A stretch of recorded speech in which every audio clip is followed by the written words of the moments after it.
about this. One of the most famous samples. A lot of people don't know where it's from. What are they called? Song Stakes is High.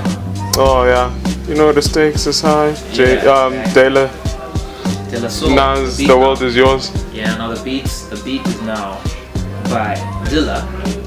Now he sampled a track by Ahmad Jamal called Swahili Land. This is like a long ass track, it's almost like 12 minutes long. And the bit that he sampled, that that piano part that comes like 7 minutes into the track. That's why I respect like Dilla and like Kanye and stuff. They like listen to a song. They like a lot of guys who sample. They like listen to the first four bars, 8 bars. That's what they sample. But Kanye and Dilla, they find some obscure part of the song and then flip it. So now you really don't know where it came from. So I think that's genius, man. That's like when I discovered that, like that was crazy, man. So I've been a lot into Ahmad Jamal ever since that, because he got some classy jazz. Yeah.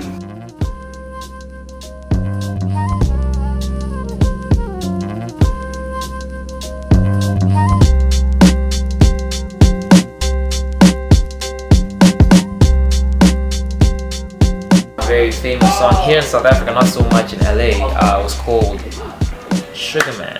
Basically the premise behind the song was a sugar man, drug dealer.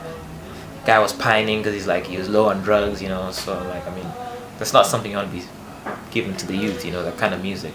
So it didn't really blow up in the States, funny enough. But here in South Africa, it was like rebel music came out at the right time. It's like apartheid, I think, deep in apartheid. So most of the people who were Afrikaner that didn't support the apartheid government at the time, they were very rebellious. And this music, you know, you can even see in the archives, like South African archives, they've banned this, they've scratched the actual final copies of this. But somehow, you know, good music will always escape those things. So now for me, it was a very big tipping point, because now I finally found out where the sample for You're the Man by Nas came from. It's just that like, they chopped it in a nice way so it actually comes out sounding like you're the man. He's not actually saying you're, but like you're the man, you know. So I think that was actually quite dope, you know, touching back to a song I heard probably when I was 12. But yeah, man, good music only makes good music.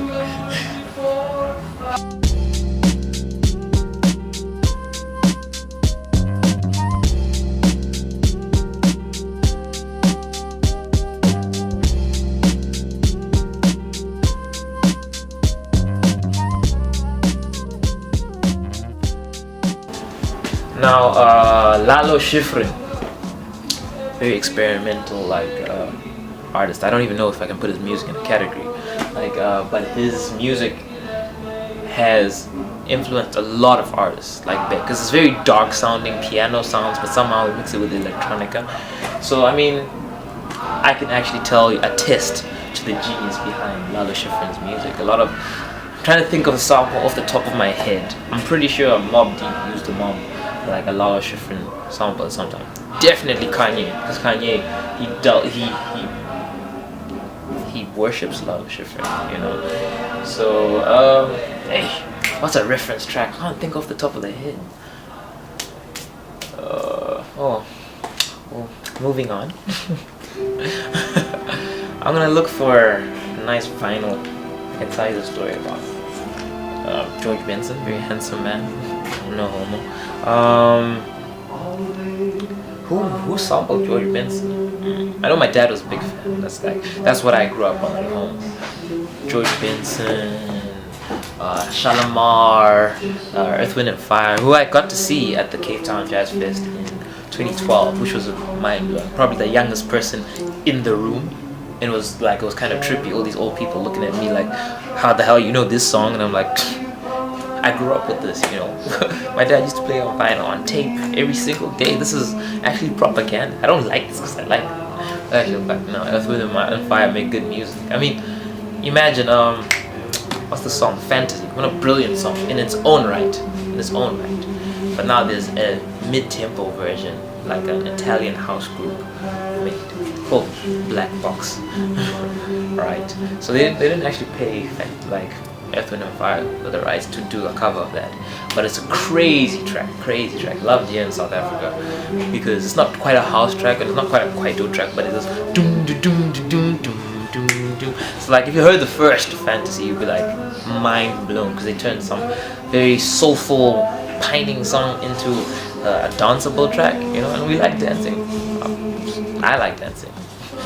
But also sampled by Nas. Oh, people. It sounds like an obvious sample to use because of the intro. They give you a lot of work to use, you know. So I mean, but now making it not sound obvious is the tricky thing.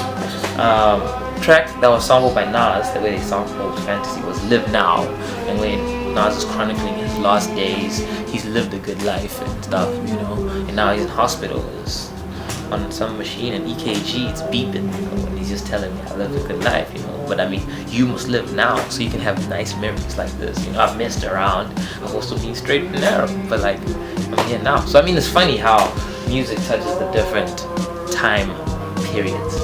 Like I'm appreciative of that. A lot of people these days they don't feel the relationship between the two, you know. So I mean, music, man, music.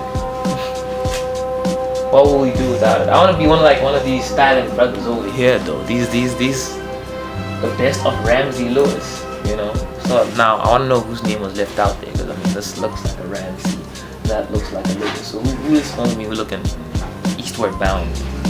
I feel like he's like the Jam Master J of the group, you know. How the group is called Run DMC, which is named after Rev Run, and Daryl McCormick, Daryl T McCormick MC. You know, Jam Master J was the DJ, but he was pivotal. He was the one on the beats, you know. So I mean, they always dropped a shout out in the track though, so I respect that aspect, you know. You gotta look out for the homies. Nah, I don't know. I just need to look at this quickly. I don't know if that's a vinyl or a giant CD. And if it's a giant CD, where would you play it? Vinyl. It's a vinyl, but that's a legendary one. I might have to take a picture of that one myself.